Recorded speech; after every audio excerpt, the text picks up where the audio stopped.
Hey everyone, today we're going to do a walkthrough of the Sugar Skull Tarot deck.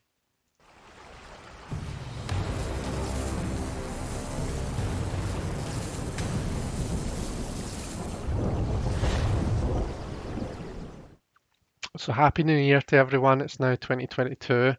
Um, this is one of the many decks that I've got during my festive haul, and I'm probably going to do a video just showing you everything that I've got over the festive period. Um, the Sugar Skull Tarot deck comes in a two-part sturdy box, does the job, keeps the cards safe, and the cards fit in there nicely in one pile. It comes with this guidebook, pretty decent size to be honest. It's about the size of the box. It fits nicely into the box with the cards, and it gives you a decent amount of information. It tells you about the image, and it gives you the upright interpretation and the reverse interpretation for each card. It also gives you three tarot spreads. It gives you the three card past, present, future. It gives us the 10 card Celtic Cross spread, and it also gives us a 7 card Sugar Skull spread that the creator of this has made for especially for this deck. And by the way, I should mention that the creator of this deck is David Ross, and it's been illustrated by Carolina Martinez. The cards are pretty sizable, so this is the deck, and probably the first thing that you'll notice about this is that it comes with the edges not rounded. I've not done anything to this deck at all. This actually only came today. But it comes like this. It comes with pointy edges, so it might. I'll probably end up rounding them at some point, but it's quite cool. It's different. I like that it comes like that. To give you a size comparison, if I can find what I've done with my size comparison cards.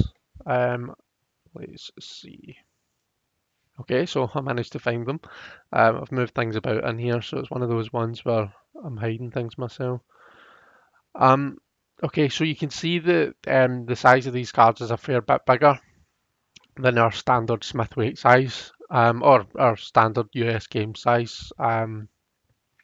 So yeah, quite sizable and it's quite a big deck to hold in your hands. I can just about get my hand around it. So it might be quite a difficult one if you've got smaller hands and if you like to overhand shuffle. It might be quite an unwieldy deck. So let's do a quick flip through. We've got our full here. As you can see, we've got this kind of a beautiful cartoon type image, and the colours are quite cool as well. Our magician, high priestess, is beautiful. She's kind of sitting in this water, which I think is stunning for the high priestess. It's a really cool idea, and you can see the backs here as well, by the way. Should mention the card stock. The card stock's pretty good. It's pretty standard card stock. I can't really think what I would compare it to just now, but it's pretty durable. It's quite a thick deck. Empress, Emperor, Sheriff type vibes from him. Our Hierophant, our Lovers. I like that the Lovers are embracing. That's really nice. It puts me in mind of the Shining Tribe tarot Lovers by Rachel Pollock. Chariot,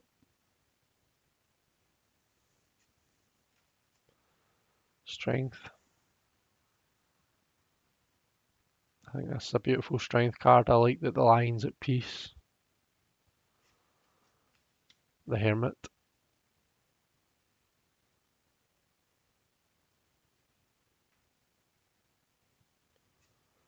Wheel of Fortune. I have the roulette wheel here. Justice is stunning. We just have the scales. We have the sugar skulls on the scales. Really, really nice. The Hanged Man. And this is quite interesting because we see someone up the top here who's actually holding on to the Hanged Man. So he's been suspended by another person. And I think it's the first time that I've ever seen another person in the Hanged Man card doing that. So that's really cool and really interesting. Death, beautiful. And temperance, pretty standard temperance. Although we really get that kind of a liminal space feel from it. So we have the usual 1 foot in, 1 foot out. The sun's doing something interesting here. We kind of get this idea of being between day and night. Devil. So we see the devil behind the person here, covering their eyes up. So we get this idea of abdication of power and all that kind of a thing. Tower, or star, or moon.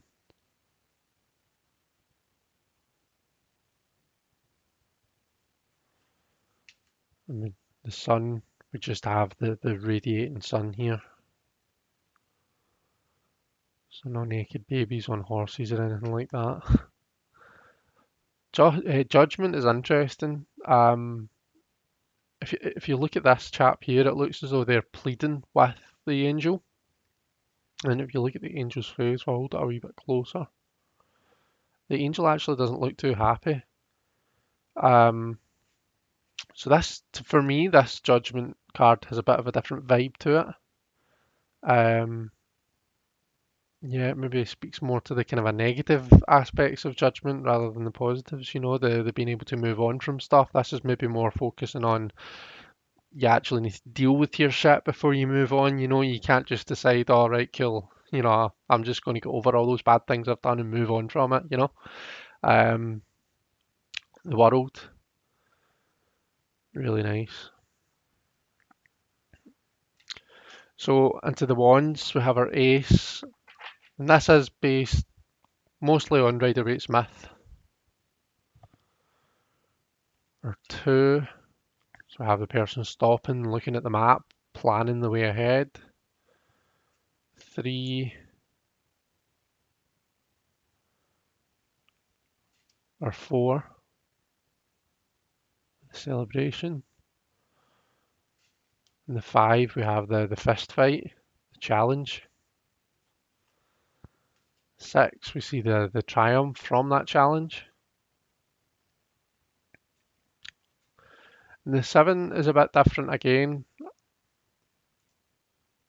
So usually in the seven we see someone fighting off six other wands, but here rather than that we have the horse, and it's been approached by all of these. I don't know if they're wolves or coyotes or what kind of animal they are, but um, you really get that idea of being brave and standing up to your enemies and things.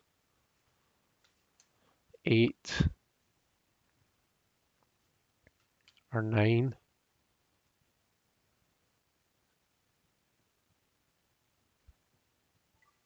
and the ten of wands.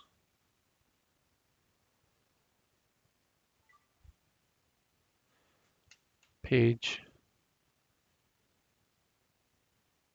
So you really get the idea of fun here. Not just adventure and enthusiasm, but just good old fashioned fun.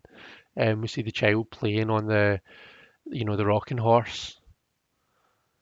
Okay, they've got a bit older. It's not so much about fun now. It's about purpose and really, putting your stamp on the world. With the Knight of Wands, the Queen of Wands. We see the Queen's being worshipped by other people. They're the star of the show. And the King of Wands standing up from his seat. He's not quite happy to just sit there and oversee the kingdom. He wants to be involved. To the cups, and you can see the kind of the obvious change in color here, and that it's not. I wouldn't say it's color coded, but it just is a different feel as you go through the suits. So we have it Ace of Cups, or Two of Cups,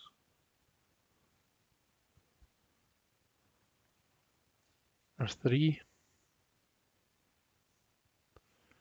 or 4. I do like this 4. So to me, this looks like someone who's not satisfied with what they've got. They're looking out the window. They're looking to what's not quite within their grasp, and because of that, they're maybe not appreciating and missing the things that they actually have in their life that are good. Bit of a different feel than the usual Four of Cups, but not way out there. 5, 6,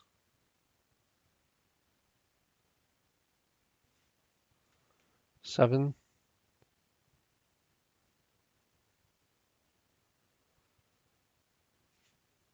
8,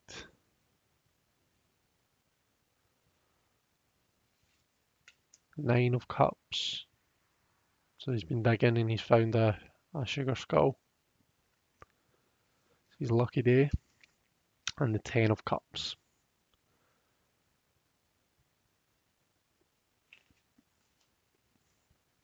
Page.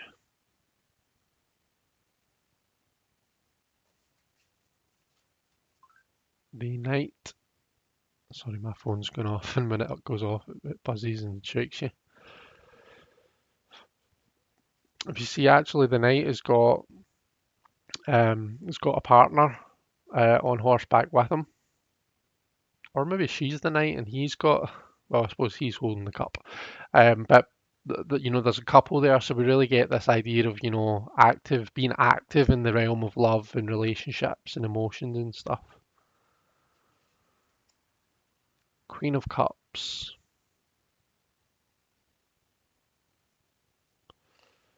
And the King.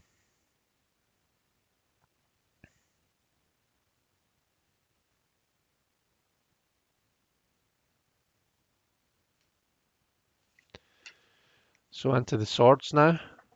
Have our Ace of Swords. Or 2.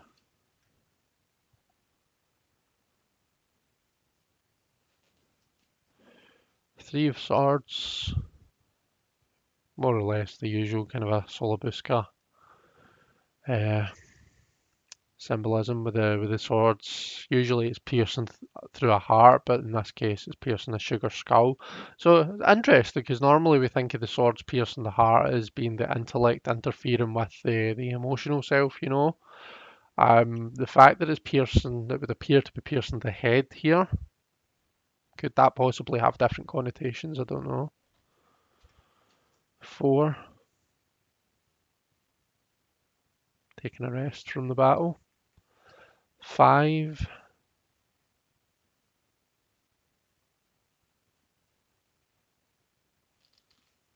6.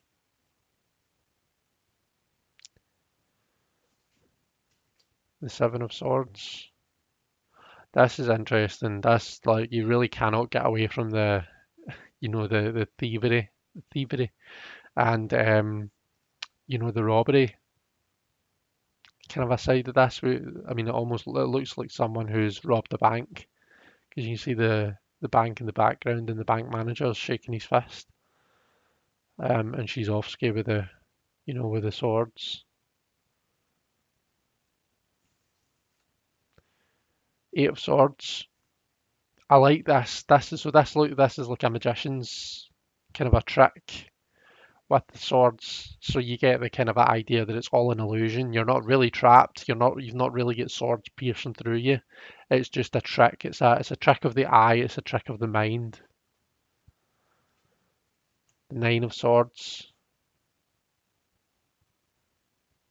So we do get the person being tormented here when they're sleeping, but we have the is that a dream catcher? Is that what this is? So I'm not really 100% sure um, whether they're supposed to be like a protective thing or what, but it does look as though it is taking the attention of the swords and maybe not, maybe taking the attention away from her. So, you know, just as a bit of a different feel to it, is what I'm saying. And we have our 10.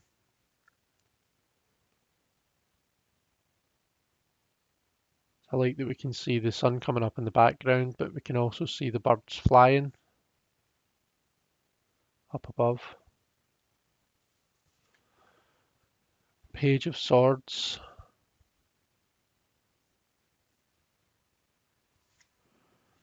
Our Knight. Charging quickly into battle.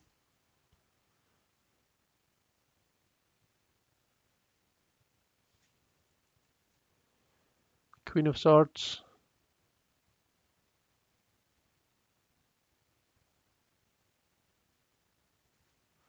And the King of Swords.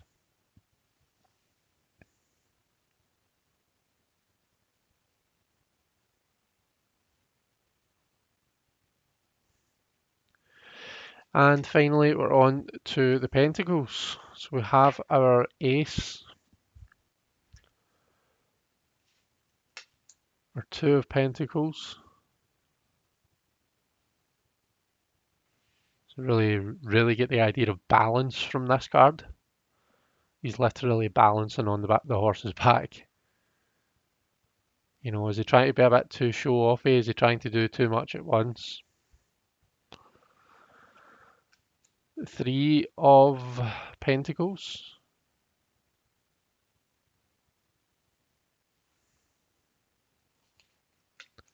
Four.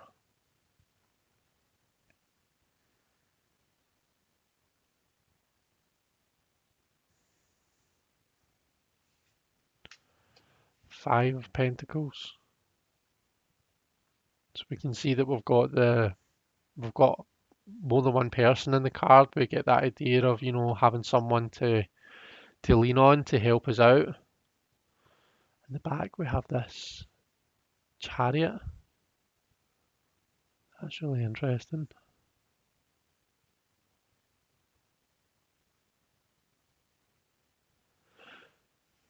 The 6.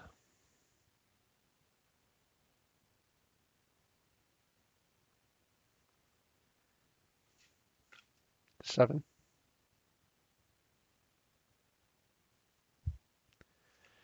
8 of Pentacles. The 9.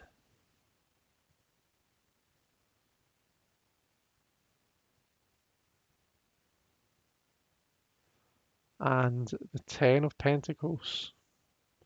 So this is another one that I like because if you look at what's happening, if I could hold it straight, this looks to me like, you know, this boy, this young man has come of age and he's got to the point he's learned everything that he can learn from his family, and now it's time for him to go off in the world. So you really get this idea of legacy, you know, passing, you know, the things that we learn from our, you know, our guardians, our parents, the lessons that we take away with us. And also, you know, like things like our inheritance and, you know, the things that they give us.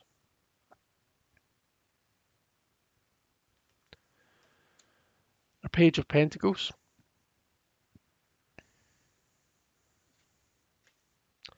Our Knight of Pentacles.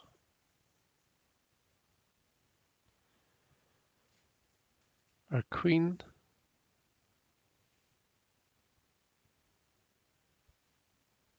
And our King of Pentacles.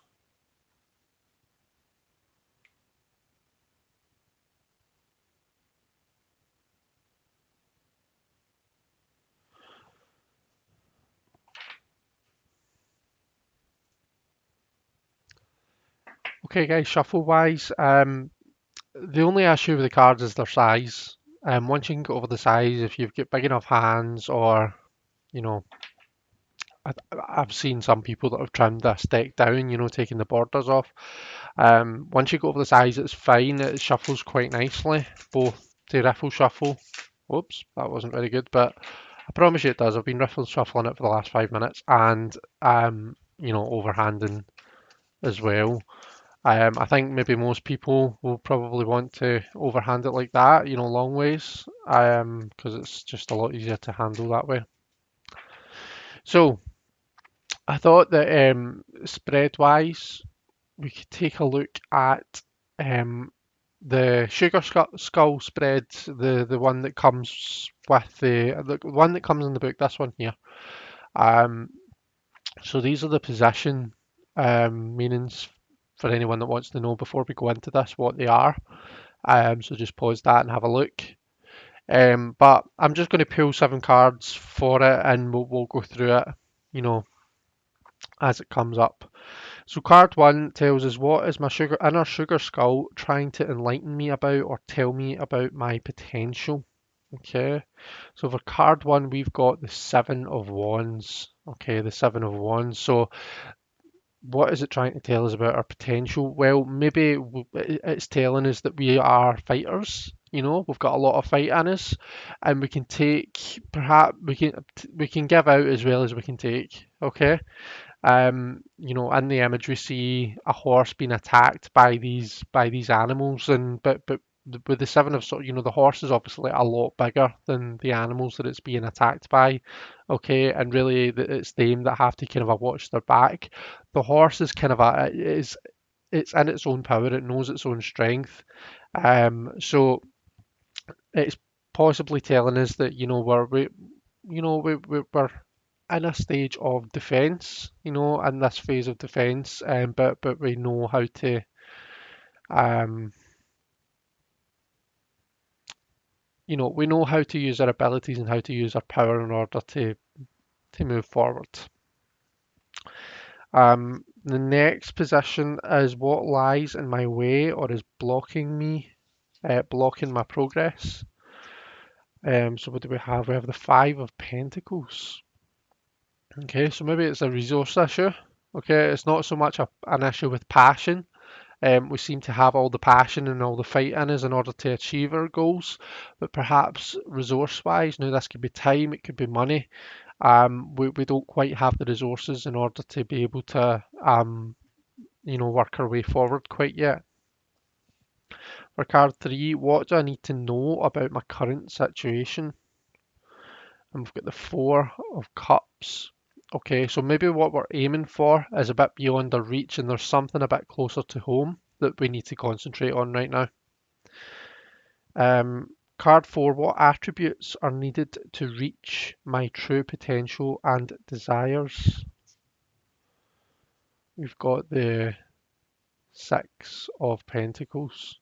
Okay, so maybe we actually need to accept help from someone else. We're not going to be able to do this on our own. We're going to have to accept help from someone else in order to just kind of a move forwards.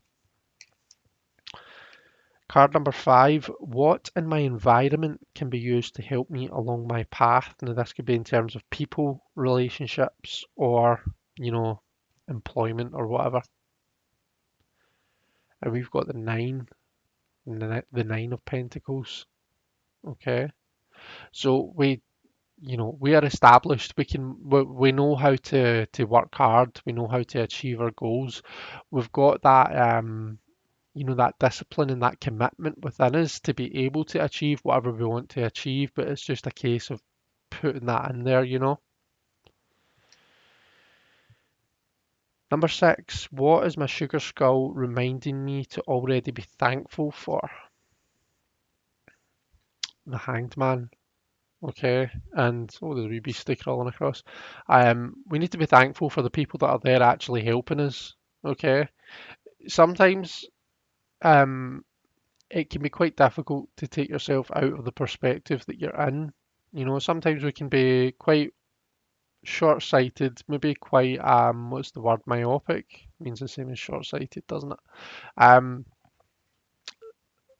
but sometimes it's quite difficult for us to look outside our own perspective and maybe see things from a different point of view. There's always that person there, or there's usually someone there to say to you, you know, have you thought about doing it this way, or, you know, have you thought about it from that person's point of view, or whatever. And at first, they're the people that really annoy us, you know, they're the people that we really can't bother with, and we don't want to hear from them because we know that, you know, I know what they're going to say. They're going to say, you know, they're going to be really contrary and they're going to say something different or try and make me see it, you know, from, you know, another way. And at first, we maybe don't appreciate that, but that is something that we need to be grateful for because, you know, they help us. They help to push us on. They help to develop us and make us see things from a different point of view. Card 7 is the outcome. We've got the Four of Swords. Okay, the Four of Swords. So for me, this is about psychological, mental stability. It's about being at peace, um, peace of mind, peace of mind rather. Okay, so we're starting out with all this fire, all this activity, all this action, um, and we're working our way through and getting to this place of rest, this place of peace. So that's just an idea of how the cards read, what they look like when they're laid out on the table together. I hope that you've enjoyed this. Thanks very much for watching. Take care, everyone, and I shall hopefully see you all soon.